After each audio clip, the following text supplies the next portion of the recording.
La Fabrique Audio présente La Petite Histoire. www.lafabriqueaudio.com. La liste des films tirés de faits réels, d'événements paranormaux ou bien encore d'apparitions troublantes est très longue. Mais parfois il arrive que le tournage d'un de ces films devienne encore plus étrange que le film en lui-même. De la trilogie Poltergeist jusqu'à L'Exorciste, on va revenir aujourd'hui ensemble sur pas mal de faits troublants, voire dramatiques qui ont marqué le cinéma et qui ont eu lieu au cœur d'Hollywood et sous le feu des projecteurs. Vous êtes maintenant ici, et quoi qu'il arrive, vous ne pouvez plus reculer. Salut tout le monde, bienvenue dans un nouvel épisode de La Petite Histoire du Paranormal, épisode écrit et réalisé par Sébastien Girard. Je suis Florent Mounier et je vais vous raconter ces histoires. Avant de commencer, n'hésitez pas à liker ce podcast comme d'habitude, à le partager autour de vous et à aller faire un tour sur nos réseaux sociaux, Twitter, Facebook, Instagram. On vous attend également sur l'ensemble des plateformes de podcast pour aller noter et donner un commentaire à ce podcast. Alors comme je vous le disais plus tôt, aujourd'hui on parle de ce qu'on peut qualifier de tournage maudit. Sortez vos pop-corn, installez-vous confortablement. On est parti pour quelques minutes de frissons et d'anecdotes autour de tournage de films maudits. Vous vous souvenez qu'on avait parlé il y a quelque temps de l'histoire troublante qui avait inspiré le film L'Exorciste d'Emily Rose, dont on vous avait d'ailleurs partagé des audios de son exorcisme. Si vous n'avez pas encore écouté cet épisode, je vous conseille d'aller le faire, ça glace le sang. On entend cet exorcisme en live avec des voix atroces qui viennent de l'au-delà. Alors, il faut savoir que sur ce tournage du film L'Exorciste d'Emily Rose, c'est l'actrice qui joue Emily Rose, Jennifer Carpenter, qui voit et qui ressent des choses étranges. Elle raconte par exemple que pendant le tournage, elle a senti, Jennifer Carpenter, elle a senti comme si quelqu'un la suivait tout le temps. Elle a senti qu'elle n'était jamais seule, où qu'elle aille. Et puis Jennifer, quand elle arrive chez elle, elle essaye de se détendre après des journées de tournage un peu exténuantes, mais impossible pour elle de se détendre. Parce que la nuit, à plusieurs reprises, il y a des phénomènes un peu bizarres qui se passent. Alors qu'elle est en train d'essayer de dormir, sa chaîne IFI, qui s'allume toute seule. D'un coup, elle entend la chaîne IFI jouer à fond une chanson. Alors qu'elle est dans son lit, ce phénomène bizarre se répète. Et à chaque fois, c'est la même chanson qu'elle entend. Et elle la reconnaît, cette chanson. Il s'agit du morceau Alive de Pearl Jam. Alors, Jennifer, elle se lève de son lit. Elle arrive dans le salon. Tout est noir, elle allume donc la lumière. Et elle essaye de comprendre ce qu'il se passe. Pourquoi entend-elle de la musique ? Et à chaque fois, c'est pareil. Elle se rend compte que la chaîne IFI est allumée, que la chanson Alive de Pearl Jam est en train d'être jouée, et elle se rend compte surtout que chaque fois, c'est le même passage de cette chanson qui est joué. Et le passage en question, c'est I Am Alive. Ouais, c'est là où on entend le chanteur crier « I am alive, je suis en vie ». Alors Jennifer, elle ne sait plus quoi faire. Elle fait comme si de rien n'était. Elle préfère ne pas trop en parler autour d'elle pour qu'on ne la traite pas de folle dingue. Et donc elle reprend sa vie, une activité quasiment normale. Bon, ça c'était donc pour le film L'Exorciste d'Emily Rose. Et je vais vous remettre donc, comme promis, le lien de l'épisode qu'on avait fait autour de ce film pour la petite histoire du paranormal. Allez, on passe au film suivant, et cette fois, on va parler du film La Nonne, spin-off de ce qu'on peut presque appeler une saga, The Conjuring. On est dans une vieille forteresse, un genre de vieux bunker. Il s'agit d'un bunker qui servait à entreposer des armes pendant la guerre. Idéal donc pour un tournage de film d'horreur, n'est-ce pas ? Eh bien, sachez que le réalisateur du film raconte qu'au moment du tournage, le lieu a rendu tout le monde très nerveux. D'autant plus que c'est dans ce bunker qu'a eu lieu le tournage, et dans ce bunker, il y a de longs tunnels, des tunnels qui sont plongés dans l'obscurité, dans le noir complet même, des tunnels dans lesquels il y a un silence absolu, des tunnels où il n'est pas difficile de se perdre. Il y a des coins, il y a des recoins. Et d'ailleurs, le réalisateur a vécu un fait très étrange un jour pendant ce tournage. En fait, il y a une scène qu'il a tournée dans les tunnels, une scène pour laquelle il est donc plongé dans le noir dans ce tunnel, mais il aperçoit quand même, au bout du tunnel, derrière lui, 2 gars. Ces gars sont vraisemblablement les techniciens son. Alors le réalisateur, qui ne les voit pas bien, les salue de loin. Et il croit voir que ces ingénieurs du son le saluent également. Le réal se demande bien à quel moment les gars ont pu rentrer parce qu'il s'agit d'un cul-de-sac. Le tunnel est fermé, donc les gars sont forcément passés à côté de lui. Mais lui ne les a pas vus. À moins qu'il ne soit arrivé dans le tunnel avant lui. Ah oui, ouais, ça c'est possible. Alors le réal se concentre. Il se concentre à fond dans son tournage. Le tournage de cette scène qui est une scène compliquée. Et il se met donc sur les écrans de contrôle, il tourne le dos à ses techniciens, puis il enregistre cette fameuse scène. Et alors une demi-heure plus tard, la scène est terminée, ça y est. Le réal a enfin ce qu'il veut pour son plan. Il est plutôt content de lui, alors il se lève. Et c'est là qu'il se retourne. Et quand il se retourne, il s'attend à voir les deux types du son coincés dans le cul-de-sac du tunnel, derrière lui donc. Et là, étonnamment, les gars ne sont plus là. Or, ils n'ont pas pu sortir puisque, je vous le rappelle, il s'agit d'un cul-de-sac. Donc, s'ils étaient sortis, ils seraient forcément passés devant lui. En fait, il n'y a plus personne dans le tunnel. Le réalisateur est seul, tout seul. Lui, qui était absolument sûr d'être en présence d'au moins 2 techniciens, en fait, est seul. Il n'y a jamais eu personne avec lui. Et pourtant, le réalisateur en est sûr, il a cru voir quelqu'un. Il a senti la présence de 2 techniciens pendant tout le tournage de la scène. Une histoire étrange donc, mais on peut quand même se poser la question de la véracité de ces propos du réalisateur, sachant que ces témoignages ont été racontés pendant la promo du film, donc c'était peut-être juste pour faire un effet buzz. Ok. Alors on continue sur d'autres films, on ne s'attarde pas sur celui-ci, et on part à présent sur le tournage du film La Malédiction, sorti en 1977. Et ça, c'est un film qui porte plutôt bien son nom, vous allez le voir.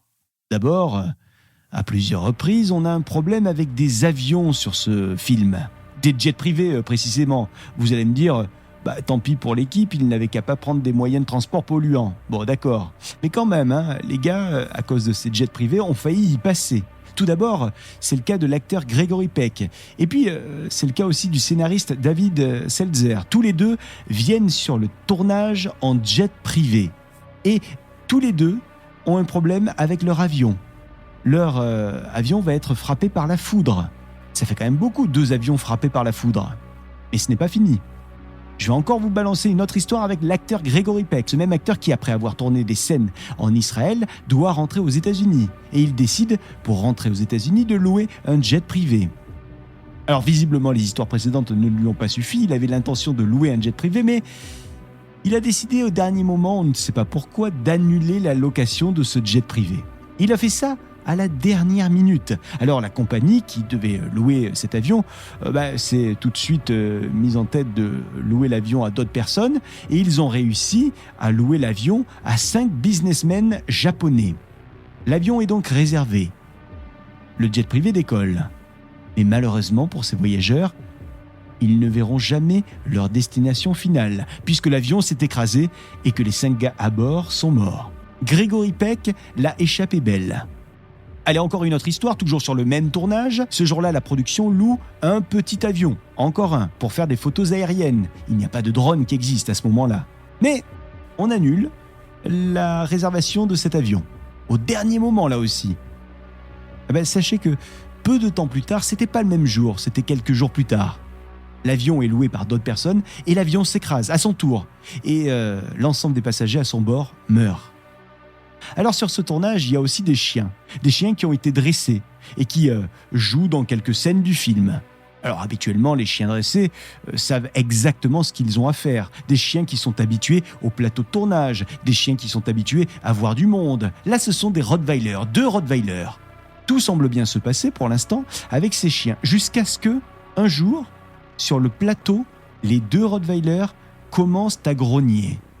Comme si ces 2 Rottweilers étaient nerveux. Beaucoup plus nerveux que d'habitude. Heureusement, le dresseur est là et il les calme. Il se rapproche d'eux, il les caresse, il les calme. Ouais, sauf que ça va vite se retourner contre lui. D'un coup d'un seul, les 2 chiens se mettent à grogner, puis à aboyer, puis, sans que le dresseur ait le temps de réagir, les 2 chiens lui sautent à la gorge. Et ça, c'est extrêmement rare. L'attaque de chiens sur leur propriétaire, sur le dresseur, c'est un fait qu'on ne voit pas souvent. Alors, rassurez-vous, le dresseur va s'en sortir, mais qu'est-ce qui a bien pu passer par la tête de ces deux chiens pour sauter sur le dresseur ? Des chiens qui semblaient avoir peur avant de commettre cette attaque, comme si quelque chose leur tournait autour. Bon allez, on va quitter ce film et on passe à un autre film, l'un des plus célèbres films d'horreur, de par son histoire, mais aussi de par ce qui s'est passé autour du film. Je vous parle du film Poltergeist. C'est vrai qu'il y a eu pas mal de problèmes sur ce tournage. Un des premiers incidents, c'est avec l'acteur Oliver Robbins. Oliver joue le rôle de Robbie Freding, le fils de la famille. Alors, je ne sais pas si vous vous en souvenez de ce film, mais à un moment donné, on voit un clown maléfique, qui attrape le gamin par le cou et qui l'étrangle.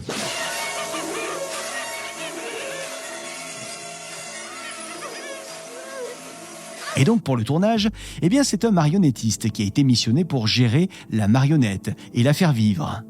Sauf que ce jour-là, la marionnette est mal réglée. La marionnette est censée étrangler l'enfant, et le marionnettiste fait donc en sorte que la marionnette serre le cou du gamin. Mais la marionnette commence à serrer très fort et le marionnettiste ne s'en rend pas compte. Et il n'arrive pas, en plus, à desserrer la main de la marionnette sur le cou du gamin. Ça serre fort. Ça serre très fort, beaucoup trop fort. Le cou de l'enfant est complètement étranglé. La marionnette est en fait juste en train d'assassiner le comédien, Oliver. Heureusement, le jeune garçon va être sauvé in extremis. Mais énormément de peur sur le tournage ce jour-là, vous l'imaginez. Et c'est marrant parce que le réal a choisi de laisser la scène dans le film. Et c'est vrai qu'on y croit bien à la scène quand on la regarde. Et ouais, c'est la version où le garçon a failli mourir qui a été gardée par le réalisateur. C'est normal que cette scène soit assez crédible si vous avez vu la scène en l'occurrence. Ce jour-là, on est donc passé à côté d'un énorme drame sur le plateau. Bon, au final, plus de peur que de mal, mais quand même. Par contre, il y a eu de véritables drames sur ce tournage. La première tragédie liée au film est survenue en septembre 82. L'actrice, vous savez celle qui joue le rôle de la fille aînée dans le film ? Dominique a été assassinée par son compagnon à son domicile. Son gars, qui était un véritable psychopathe, parce que pour la tuer, il a allumé la chaîne hi-fi de la maison et il a mis à fond la musique du film, le film sur lequel elle tournait, pendant qu'il l'a tuée. Et les voisins ont donc entendu pendant quelques minutes la bande originale du film qui masquait les cris de la victime qui était en train d'agoniser. Bon, cela dit, ça n'a pas empêché la société de production du film de faire une suite, Poltergeist 2, et si vous avez vu ce film, vous devez vous rappeler qu'il y a une scène dans laquelle on voit des squelettes qui attaquent les personnages du film. Sachez qu'il s'agit de véritables squelettes. Ouais, pour faire la scène, le réal a décidé d'utiliser de véritables corps humains. Oui, vous avez bien entendu, le gars complètement barjot, il a soi-disant utilisé de véritables squelettes, car c'était moins cher d'utiliser de vrais squelettes au lieu de squelettes en plastique. Alors quand l'équipe a appris ça, ils ont demandé qu'un exorciste vienne sur le plateau histoire de désenvoûter le lieu, juste au cas où. Et c'est d'ailleurs un des acteurs du film, qui était aussi chaman dans la vie, Will Sampson, qui s'en est chargé. Malheureusement, ça n'a pas eu l'effet escompté, c'est le moins qu'on puisse dire, puisque 1 an après, Will Sampson lui-même est mort des suites de graves complications post-opératoires liées à une transplantation. Et ce n'est pas tout. Il y a eu une série de morts dans ce tournage. 2 ans plus tard, par exemple, en 1985, c'est Julian Beck qui jouait le rôle de Henry Kane dans le film qui meurt d'une maladie. Et puis, en 87, l'une des actrices, une jeune actrice présente depuis le premier volet de Poltergeist, elle tombe malade et elle meurt de sa maladie alors qu'elle n'a que 12 ans. Et puis la série des Poltergeist a encore fait un mort. Le réalisateur du 2e volet, Brian Gibson, qui lui est mort à l'âge de 59 ans d'une maladie foudroyante. Bon alors ça, c'était la série noire des morts de Poltergeist. Il y en a eu pas mal, vous l'avez entendu. Mais il y a quand même eu aussi de bonnes nouvelles, puisque 10 ans après avoir tourné dans le premier film Poltergeist, l'acteur Richard Lawson a survécu miraculeusement à un crash d'avion. Un crash qui a fait 27 victimes. Lui, ce jour-là, il était dans l'avion, mais il s'en est sorti.